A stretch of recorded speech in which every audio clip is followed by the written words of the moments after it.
Salam, selamat pagi. Perkenalkan, nama lengkap saya Hilary Skonar, NIM 2021 520136, Prodi Teknik Sipil. Pada kesempatan ini saya akan meresum materi terakhir mata kuliah pemetaan dan SIG.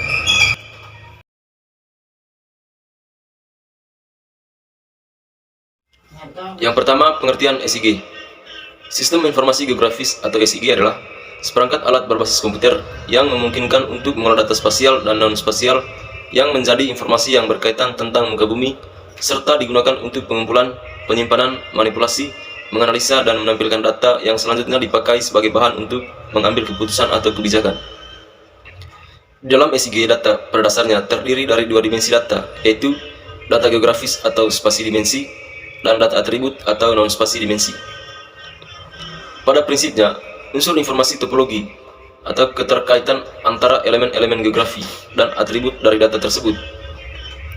SIG diartikan sebagai suatu komponen yang terdiri dari perangkat keras, perangkat lunak, dan sumber daya manusia yang bekerja bersama secara efektif untuk menangkap, menyimpan, memperbaiki, memperbaharui, mengelola, memanipulasi, mengintegrasikan, menganalisa, dan menampilkan data dalam suatu informasi berbasis geografis. 1. Penanganan data geospasial menjadi lebih baik dalam format baku. Yang kedua, revisi dan pemutakhiran data menjadi lebih mudah. 3. Data geospasial dan informasi menjadi lebih mudah dicari, dianalisis, dan direpresentasikan. Yang keempat, menjadi produk yang mempunyai nilai tambah. Yang kelima, kemampuan menukar data geospasial. Yang keenam, penghematan waktu dan biaya. Yang ketujuh, keputusan yang diambil menjadi lebih baik. Yang kedua, komponen-komponen SIG. Menurut Esri pada tahun 1998, sistem informasi geografis terdiri dari 5 komponen utama, yaitu yang pertama, perangkat keras atau hardware. Yang kedua, perangkat lunak atau software. Yang ketiga, data. Yang keempat, metode atau prosedur. Yang kelima, sumber daya manusia atau people. Data dasar geografi melalui unit masukan, digeser, scanner, CD-ROM, dimasukkan komputer data yang telah akan diolah melalui Central Processing Unit atau CPU, dan CPU ini dihubungkan dengan unit penyimpanan drive.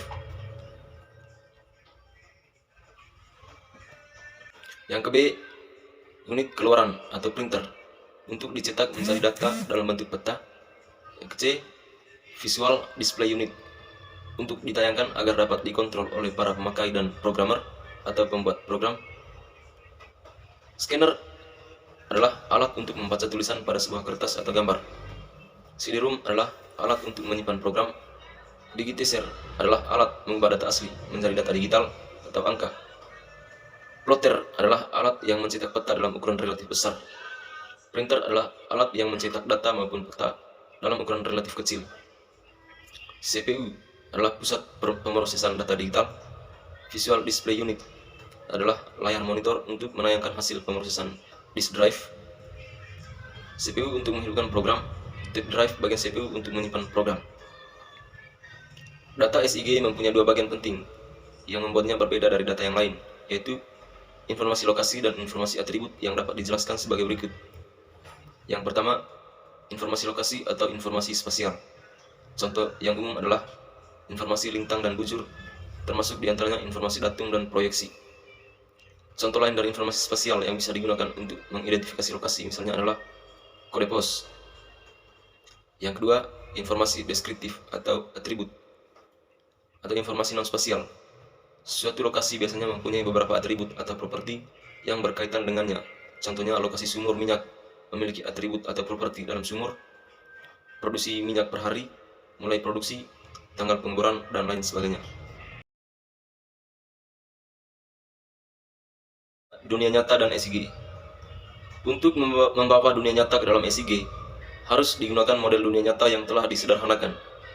Fenomena-fenomena yang serupa dan mirip dapat diklasifikasi dan dideskripsi dalam bentuk model dunia nyata. Model dunia nyata ini kemudian dikonversikan ke dalam bentuk model dengan menggunakan elemen-elemen geometri dan kualitas. Kemudian, model data ini juga ditransfer ke dalam bentuk basis data yang dapat menangani data-data digital dan dapat dipresentasikan ke dalam bentuk peta-peta dan laporan, baik dalam bentuk soft copy maupun hard copy. Sebagai contoh, suatu rumah yang beralamat di Jalan 10 nomor 13 diberi nomor pengenalan ID 13, rumah yang tepat berada di sebelahnya diberi nomor pengenal 15, sementara bangunan sekolah yang berada tepat di seberangnya diberi nomor pengenal 14. Banyak tipe entiti yang masih dapat diklasifikasikan lebih lanjut, hingga menjadi tipe yang lebih kecil lagi. Sebagai contoh, tipe entiti jalan masih dapat dipisahkan menjadi jalan raya, jalan bebas hambatan atau tol, jalan nasional, jalan kota, dan jalan rel kereta api. Yang keempat, data spasial SIG. Data spasial mempunyai pengertian sebagai suatu data yang mengacu pada posisi, objek, dan hubungan di antaranya dalam ruang bumi. Data spasial merupakan salah satu item dari informasi, di mana di dalamnya terdapat informasi mengenai bumi, termasuk permukaan bumi, di bawah permukaan bumi, perairan, kelautan, dan bawah atmosfer. Data spasial dan informasi turunannya digunakan untuk menentukan posisi dari identifikasi suatu elemen di permukaan bumi.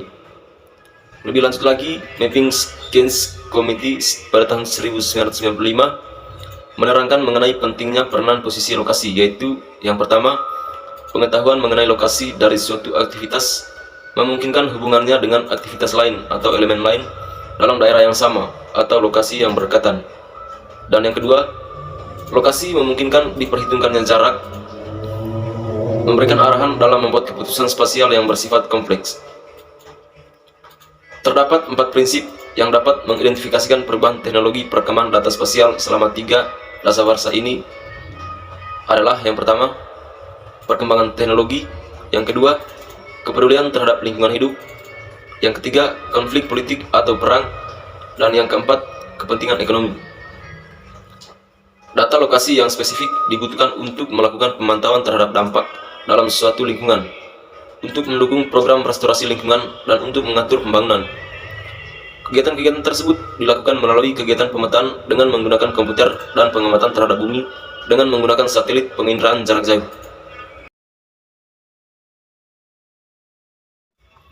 Yang kelima, data penginderaan jauh. Penginderaan jauh didefinisikan sebagai suatu metode untuk mengenal dan menentukan objek di permukaan bumi tanpa melalui kontak langsung dengan objek tersebut. Banyak pakar memberi batasan. Penginderaan jauh banyak mencakup pemanfaatan gelombang elektromagnetik, sedangkan penginderaan yang memanfaatkan sifat fisik bumi seperti kemagnetan, gaya berat, dan seismik tidak termasuk dalam klasifikasi ini. Namun, sebagian pakar memasukkan pengukuran sifat fisik bumi ke dalam lingkup penginderaan jauh. 4 komponen dasar dari sistem penginderaan jauh adalah target, sumber energi, alur transmisi, dan sensor. Komponen dalam sistem ini bekerja bersama untuk mengukur dan mencatat informasi mengenai target tanpa menyentuh objek tersebut. Sumber energi yang menyinari atau memancarkan energi elektromagnetik pada target mutlak diperlukan. Energi berinteraksi dengan target dan sekaligus berfungsi sebagai media untuk meneruskan informasi dari target kepada sensor. Sensor adalah sebuah alat yang mengumpulkan dan mencatat radiasi elektromagnetik. Setelah dicatat, data akan dikirimkan ke stasiun penerima dan diproses menjadi format yang siap dipakai, di antaranya berupa citra. Citra ini kemudian diinterpretasi untuk menyaringkan informasi mengenai target. Proses interpretasi biasanya berupa gabungan antara visual dan automatik dengan bantuan komputer dan perangkat lunak pengolah citra. Yang keenam, kualitas data SIG. Pendeskripsian data geografi yang lebih baik harus melibatkan 3 unsur, yaitu ruang, waktu, dan tema. Di mana, kapan, dan apa. Ketiga unsur ini merupakan dasar dari semua pengamatan atau observasi geografis. Kualitas data geografi sebaiknya didefinisikan dengan batasan ruang, waktu, tema. Kualitas data juga tersusun dari beberapa komponen seperti akurasi, presisi, konsistensi, dan lengkap. Hasilnya sebagai suatu matrik. Kualitas sumber data ini untuk pemrosesan SIG semakin meningkat terus di antara para ahli SIG. Dengan semakin banyak software SIG yang dijumpai di pasar dan percepatan pemanfaatan teknologi SIG untuk pemecahan masalah dan peranannya dalam pengambilan keputusan, maka kualitas dan kepercayaan terhadap produk SIG semakin tinggi. Maka, perhatian terhadap SIG mulai timbul terutama terhadap adanya error ruang yang mungkin ada secara inheren di dalam SIG. Yang ketujuh, input data dan basis data ECG. Berbagai variasi dari alat pemindai yang ada dapat untuk memperoleh data spasial. Ketika beberapa perbedaan pendekatan teknis ada di dalam teknologi pemindaian, semuanya memiliki kelebihan di dalam mendapatkan fitur spasial dari suatu peta dengan kecepatannya yang tinggi. Namun demikian, pemindaian tidak dapat membuktikan untuk dapat menjadi pengganti alternatif untuk hampir semua ECG. Alat scanner mempunyai keterbatasan dalam mengcover objek-objek yang terpilih. Mengingat ukuran alat scanner yang paling besar, ukuran AO, dan alat ini terbatas dalam mengenal teks atau simbol. Berbagai data spasial termasuk peta digital yang secara terbuka tersedia dari berbagai sumber-sumber pemerintah dan swasta dengan format data yang berbeda. Konversi data diperlukan untuk menyamakan format data dan jenis data yang berbeda sehingga dapat dikelola dan dianalisa. Yang kedelapan, peta digital. Pemetaan digital atau sering disebut sebagai digital mapping merupakan suatu cara baru dalam pembuatan peta, baik untuk keperluan pencetakan maupun dalam format peta digital. Sedangkan definisi lain dari pemetaan digital adalah penggambaran permukaan bumi komputer dengan menggunakan data koordinat. Inti dari pemetaan digital adalah proses pengolahan objek-objek peta yang menggunakan format digital, sehingga membutuhkan perangkat keras komputer dan perangkat lunak yang berkaitan. Software yang biasa digunakan dalam pembuatan peta digital adalah Land Desktop, AutoCAD Map, ArcView, Map Info Profesional, dan lain sebagainya. Keuntungan-keuntungan yang kita dapat antara lain: yang pertama, pembuatan peta existing semakin cepat dan mudah, pembuatan peta tematik lebih mudah dan cepat, produksi peta semakin cepat, penyajian secara grafis lebih bagus, updating peta lebih mudah dan cepat. Dengan digabung dengan data statistik, maka analisa data dapat dilakukan dengan mudah. Yang terakhir, media penyimpanan semakin kecil sehingga tidak membutuhkan ruangan yang besar. Yang kesembilan, penyuntingan kualitas data ECG. Penyuntingan data dan verifikasi dalam merespon error atau kesalahan yang muncul ketika pengkodean data spasial dan data non-spasial. Penyuntingan data spasial sangat menyita waktu. Prosesnya bersifat interaktif, sehingga memakan waktu cukup lama. Lebih lama dibandingkan dengan saat menginput data itu. Beberapa macam error yang dapat terjadi selama input data. Kesalahan-kesalahan ini dapat diklasifikasi sebagai berikut. Yang pertama, ketidaklengkapan data spasial. Contohnya titik, garis segmen, poligon yang hilang. Yang kedua, kesalahan penempatan. Jenis kesalahan ini biasanya merupakan hasil dari digitalisasi yang kurang teliti atau rendahnya kualitas sumber daya data asli. Yang ke-10, fungsi-fungsi analisa ECG. Fungsi analisis atribut terdiri dari operasional dasar sistem pengolahan basic data dan perluasannya, yaitu yang pertama, operasi dasar basis data, yang kedua, perluasan operasi basis data. Hampir semua software ECG menyediakan fasilitas untuk membangun model yang rumit atau kompleks dengan mengkombinasikan fungsi-fungsi analisis. Sistem menyediakan berbagai fungsi pemodelan spasial yang rumit sampai fungsi yang spesifik. Meskipun demikian, hampir semua sistem software ECG menyediakan seperangkat fungsi analisis standar yang memungkinkan pengguna mengakses data secara logikal. Arnav membagi 4 kategori fungsi analisis ECG, yaitu yang pertama, retrieval, reclassification dan generalization, teknik topologi tumpang tindih, operasi neck-board. Yang keempat, fungsi konektivitas. Analisis 3 dimensi adalah operasi ECG yang melibatkan kemampuan yang berbeda-beda. Hal yang paling sering dilakukan adalah membentukkan pembukaan perspektif. Pembukaan perspektif biasanya diawali oleh suatu diagram rangka kawat yang mencerminkan atau merefleksikan profil bentang alam.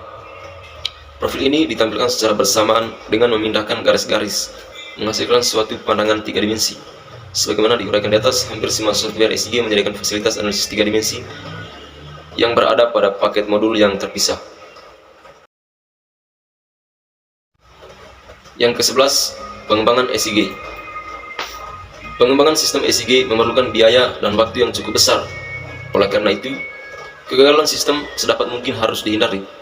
Dalam dunia komputer, kegagalan yang paling sering terjadi tidak sedramatis seperti pada bidang kedokteran atau medis, yang kemungkinan besar dapat menyebabkan akibat fatal pada pasiennya. Kegagalan perangkat lunak bersifat lebih halus. Kegagalan pada ECG cukup kompleks.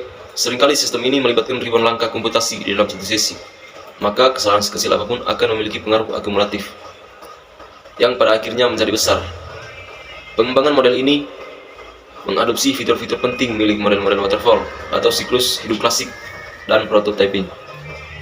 Model ini memiliki fitur penting yang tidak dimiliki oleh model-model lain yang diadopsinya, yaitu analisis risiko atau risk analysis. Ciri khas model ini memiliki 4 aktivitas, diantaranya yang pertama perencanaan, yang kedua analisis risiko, yang ketiga produk rekayasa, yang keempat evaluasi oleh pengguna. Baik, sekian presentasi materi dari saya. Kurang dan lebihnya saya ucapkan terima kasih.